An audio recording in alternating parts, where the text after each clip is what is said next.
నమస్తే, నా పేరు బాలకృష్ణ. క్యూటీవీ న్యూస్కి స్వాగతం. ఈరోజు వార్తల్లోని ముఖ్యాంశాలు.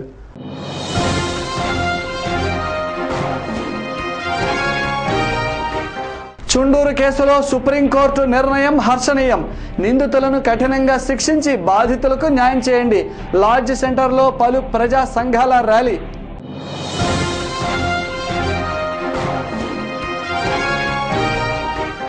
ఆంధ్రప్రదేశ్ మైనారిటీస్ ఫైనాన్స్ కార్పొరేషన్ ఆధ్వర్యంలో రుణ సదుపాయం. నిరుద్యోగులకు వివిధ కోర్సుల్లో శిక్షణ. Corporation chairman Hidayat.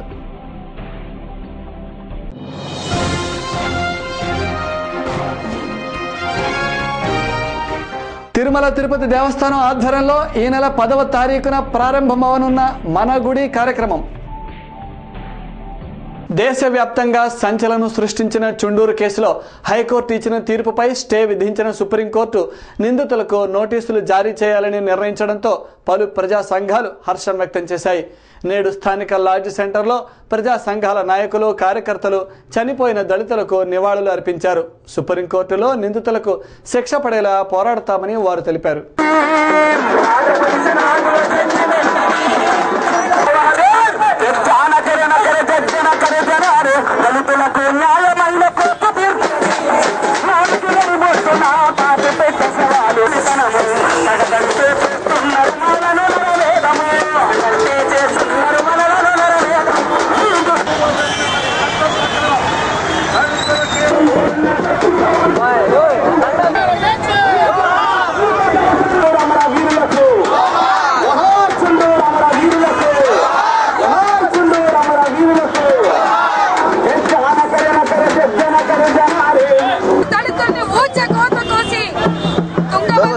నదిలో మూటలు కట్టి పడేసి మొత్తం రక్తపు టేరులో తుంగభద్ర చేసిన విషయం ప్రపంచమంతా తెలిసింది. చుండూరు దళితులు వాళ్ళకి జరిగిన అన్యాయం మీద వాళ్ళు ఆత్మగౌరవ పోరాటం చేసినారు. ఇంతకాలము చుండూరులో దళిత సంఘాలు, దళితులు రాష్ట్ర వ్యాప్తంగా చుండూరు దళితులకు అండగా నిలబడి చేసిన పోరాటం ఫలితమే కింది కోర్టుల్లో వాళ్ళకి ఓ మేరకైన న్యాయం దక్కింది. ఆ న్యాయాన్ని కూడా తుంగలో తొక్కుతూ హైకోర్టు చుండూరు దోషుల్ని, హంతకుల్ని నిర్దోషులుగా తేల్చి చెప్పడం సభ్య సమాజంలో లక్ష్మీపేట కావచ్చు, కైలాంచి దేశంలో కావచ్చు, ఇవాళ మొత్తం దేశంలో దళితుల్ని సాగుతున్న దాడులకు వ్యతిరేకంగా సాగిస్తున్న ఆత్మగౌరవ పోరాటంలో భాగంగా ఈ చుండూరు దళితుల పోరాటాన్ని మేము చూస్తున్నాం. చుండూరు దళితులకి న్యాయం జరిగేంత వరకు కూడా సభ్య సమాజం కోర్టులు జవాబుదారీతనం వహించబోతే ఇంకా ఎవరైనా ఎక్కడికి పోతారు? సుప్రీంకోర్టు పోయేసి ఎంతమందికి ఉంటుంది? దేశంలో ఉండేటువంటి అగ్రకుల భూస్వామ్యాన్ని, ఈ దేశంలో ఉండేటువంటి అగ్రకులాల్ని రక్షించేదిగా ఉన్నది. అన్నిటికీ మించి సామాజిక న్యాయాన్ని తూట్లు పొడిచేదిగా ఉందని సిపిఎంఎల్ న్యూ డెమోక్రసీ భావిస్తా ఉన్నది. ఇవాళ చుండూరులో మొత్తం అందరూ నిర్దోషులైతే చుండూరులో 8 మందిని చంపిన దోషులు ఎవరని మేము నిక్కచ్చిగా ప్రశ్నిస్తున్నాం, సవాల్ చేస్తున్నాం. ఇవాళ మేము స్పష్టంగా చెప్పదలుచుకున్నది. ఆంధ్రప్రదేశ్ మైనారిటీస్ ఫైనాన్స్ కార్పొరేషన్ ఆధ్వర్యంలో జిల్లాలో 1844 మంది లబ్ధిదారులకు 692 లక్షల రూపాయలను సబ్సిడీ రూపంలో విడుదల చేస్తున్నామని చైర్మన్ హిదాయత్ తెలిపారు. బ్యాంకబుల్ పథకం కింద గతంలో 30,000 ఇచ్చే సబ్సిడీని ఈ సంవత్సరం ₹1,00,000 వరకు పెంచామని, మైనారిటీ నిరుద్యోగ యువతకు వృత్తి విద్యా కోర్సుల్లో శిక్షణ ఇస్తున్నామని హిదాయత్ తెలిపారు.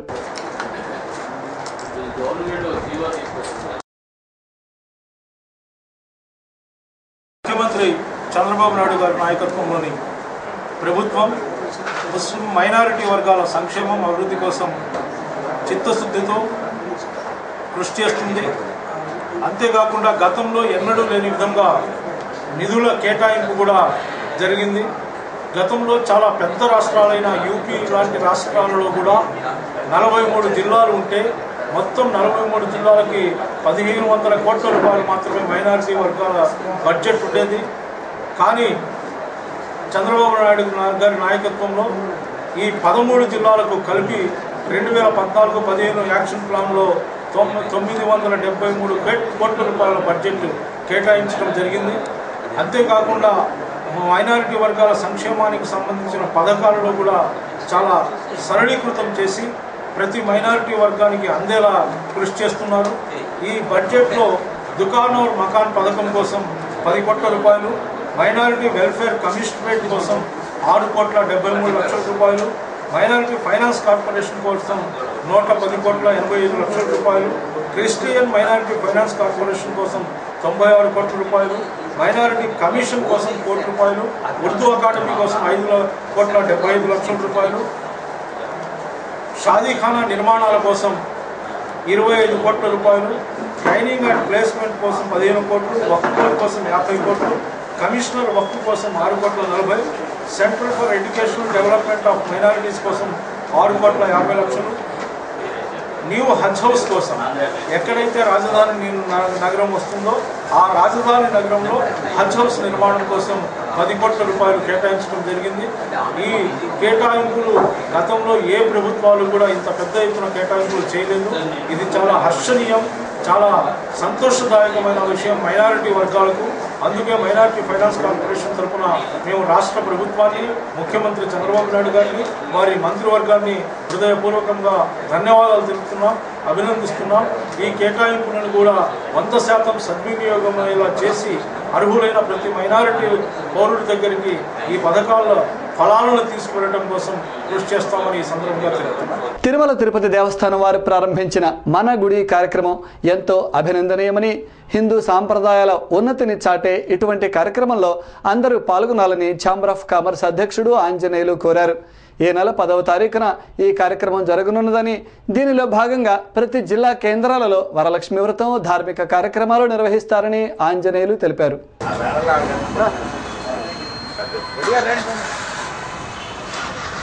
దేవస్థానం వారు గత 5 సంవత్సరాలుగా మన గుడి అనే కార్యక్రమంతో రాష్ట్రంలో 52,000 గుడులకి మరి ఒక మన గుడి కార్యక్రమాన్ని చేపట్టడం జరిగింది. మన గుడి అంటే మన సొంత ఇల్లు ఎలాగైతే పరిశుభ్రంగా ఉంచుకుంటామో, ఉన్నటువంటి ఇంట్లో యజమానులకి ఎంతైతే సక్రమంగా పనిచేసే అవకాశం ఉంటుందో, అలాగే 52,000 గుడులను రాష్ట్ర వ్యాప్తంగా ఉన్నటువంటి అన్ని గుళ్ళకి మన గుడి కార్యక్రమం మొదలుపెట్టడమే కాకుండా 20వ తారీఖున గుడి చుట్టుపక్కల నుండి వెలుపల ఉన్నటువంటి ప్రాంతాల్లో ఉన్నటువంటి చెట్లు కానీ గడ్డి కానీ లేదా పరిశుభ్రత కార్యక్రమాన్ని పరిరక్షించి శుభ్రం చేయడం కోసం ఒకటి నిర్దేశించడం జరిగింది. అలాగే 2వ రోజున లోపల ఉన్నటువంటి ఆలయాన్ని పూర్తిగా వారికి శుభ్రంగా క్లీన్ చేసి శుభ్రపరిచేటువంటి కార్యక్రమం పెట్టారు.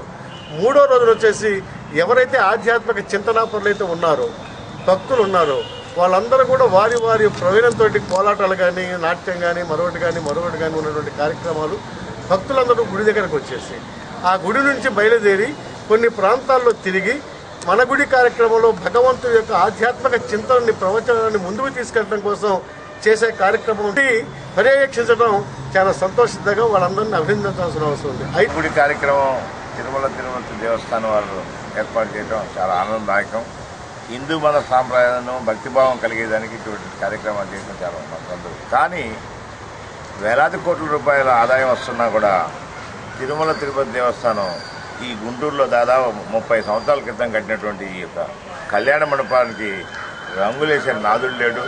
ఇవాళ ఎవరు దీన్ని పట్టించుకునేవాళ్ళు లేడు. ఎందుకంటే ఇంత భక్తిభావంతో ఇదివరకు తిరుమల దేవస్థానం కళ్యాణ మండపంలో వివాహాలు చేసుకుంటే ఎంతో గొప్పగా ఉండి భక్తిభావంతో ఆ దంపతులు అన్యోన్యంగా ఆరోగ్యంగా ఉండేదని భావించి ప్రతి వాళ్ళు ఇవాళ సౌకర్యం లేక కనీస సౌకర్యం కూడా లేదు ఇక్కడ. అందువల్ల ఇప్పుడైనా ఇన్ని వేల కోట్ల రూపాయల భక్తుల ద్వారా వస్తున్న ఈ డబ్బుని ఈ కళ్యాణ మండపాలకి, అందులో కార్పొరేషన్లో ఉన్నటువంటి గుంటూరు పెద్ద సిటీలో ఈ యొక్క కళ్యాణ మండపం నెగ్లెక్ట్ చేయడం చాలా దురదృష్టకరం. ఈ యొక్క ఎన్నో రకాల కమిటీలు మారుతున్నారు, చైర్మన్లు మారుతున్నారు, కానీ ఎక్కడెక్కడో ఇస్తున్నారు. కానీ ఈ గుంటూరు ఈ యొక్క బృందం ఇంత సెంటర్లో ఉన్నటువంటి కళ్యాణ మండపాన్ని నెగ్లెక్ట్ చాలా దురదృష్టకరం. వెంటనే దీన్ని మంచి చక్రంగా అన్ని వస్తువులతో, సౌకర్యాలతో బాగా అభివృద్ధి చేయాలని, బాగా మంచి చెట్లు పెంచి అనేక రకాలుగా చేసి అందరినీ ఇక్కడికి పెళ్ళిళ్ళకి వచ్చేటట్టు. ఇవాళ కళ్యాణ మండపం అంటే వచ్చేవాళ్ళు కూడా కనపడుతున్నారు. అన్ని మంచి సౌకర్యవంతమైన కళ్యాణ మండపాలకు వెళ్తారు. భక్తిభావం మటుకు ఉంది, కానీ సరైన సౌకర్యం లేనప్పుడు ఎట్లా ఉంటుంది? నాగార్జున విశ్వవిద్యాలయం వారు విడుదల చేసిన M.Pharmacy ఫలితాల్లో తమ కళాశాల విద్యార్థులు 100% డిస్టింక్షన్లో ఉత్తీర్ణులయ్యారని చేబ్రోలు హనుమయ్య కళాశాల ప్రిన్సిపాల్ ప్రొఫెసర్ ఎస్ విద్యాధర తెలిపారు. M.Pharmacy ప్రారంభించిన దగ్గర నుండి తమ విద్యార్థులు ఉత్తమ ఫలితాలు సాధిస్తూనే ఉన్నారని, ప్రాంగణ ఎంపికల్లో కూడా ప్రతిభ చూపిస్తున్నారని ప్రిన్సిపాల్ తెలిపారు.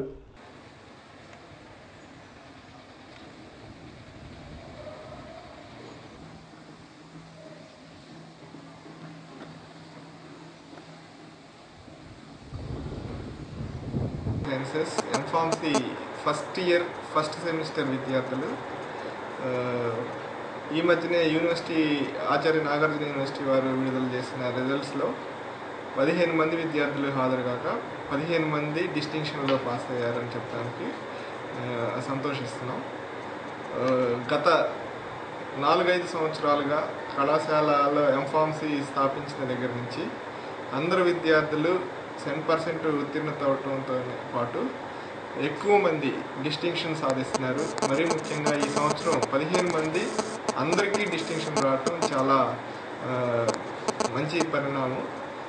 దీనికి కళాశాలలో ఉన్న సీనియర్ అధ్యాపకుల శిక్షణ, కళాశాలలో ఉన్న వివిధ రకాల పరికరాలు, వాటిని ఉపయోగించుకొని వాళ్ళకి ఇచ్చే ట్రైనింగ్ చాలా దోహదపడుతుందని, ఫ్యూచర్లో వాళ్ళు బయటికి వెళ్ళిన తర్వాత ఎంఫార్మసీ అయ్యి బయటికి వెళ్ళిన తర్వాత ఈ అనుభవం ఎంతగానో దోహదపడుతుందని, వాళ్ళకి ఈ ట్రైనింగ్ ఎంతో అవసరం అని, పర్టికులర్గా ఎంఫార్మ్ అనేది ఇంకా ఎండ్ కోర్స్ కాబట్టి ఆ తర్వాత వీళ్ళే మాస్టర్స్ కాబట్టి వీళ్ళు బయటికి వెళ్ళి ఇంకా నేర్చుకోవడానికి ఏమి ఉండదు కాబట్టి వీళ్ళే వేరే వాళ్ళకి నేర్పాల్సిన స్థితి ఉంటుంది కాబట్టి అటువంటి ఫెసిలిటీస్ వాళ్ళంతటా వాళ్ళు అన్నీ నేర్చుకోవడానికి వెసులుబాటు ఉన్నాయి కాబట్టి మా కళాశాలలో మంచి రిజల్ట్ రావడానికి చాలా దోహదపడుతుందని, అందరూ విద్యార్థులు చాలా ఉత్సాహంగా చాలా ఇంట్రెస్ట్గా అన్ని పరికరాలని బాగా ఉపయోగించుకుంటూ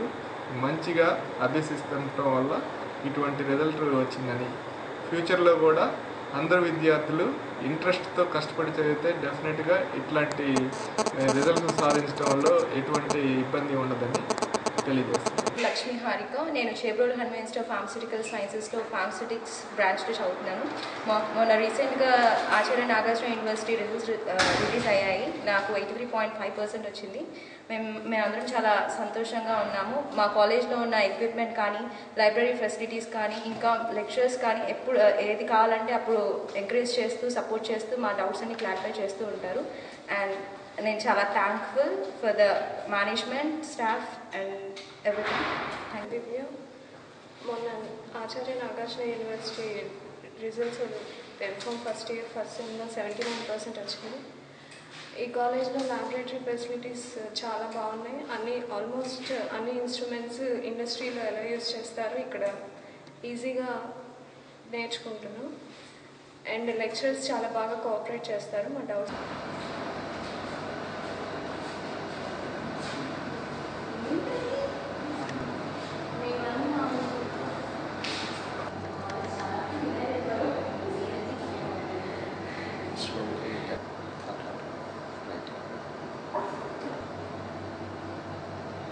ఇన్స్టిట్యూట్ ఆఫ్ ఫార్మస్యూటికల్ సైన్సెస్ నుంచి మాట్లాడుతున్నాను. ఫార్మస్యూటికల్ అనాలిసిస్ బ్రాంచ్ తీసుకున్నాను. మొన్న మా రీసెంట్గా రిజల్ట్స్ పబ్లిష్ అయ్యాయి. నేను దాంట్లో 3rd ర్యాంక్ వచ్చాను. దీనికి మా కాలేజ్లో ఉన్న ల్యాబ్స్, ఫెసిలిటీస్, మేనేజ్మెంట్ అంతా మాకు బాగా సపోర్ట్ చేశారు. కూడా ఇక్కడే చదివింది. మాకు ఈ కాలేజ్ చాలా నచ్చబట్టి ఫెసిలిటీస్ అన్నీ సార్స్ కానీ మేనేజ్మెంట్ కానీ మాకు చాలా ఇక్కడ హెల్ప్ సపోర్ట్ చేశారు. So thank you. మీ పేరు వికీనా. నేను Chebrolu Hanuman institute of pharmaceutical సైన్స్లో ఎంఫామ్ అనాలిసిస్ చదువుతున్నాను. రీసెంట్గా రిలీజ్ అయిన ఎంఫామ్ రిజల్ట్స్లో మేము అత్యధిక మార్కులు సాధించాం. దానికి కారణం మా college, library facilities, lab facilities, staff. QTV న్యూస్లో ఇప్పటిక విరామం.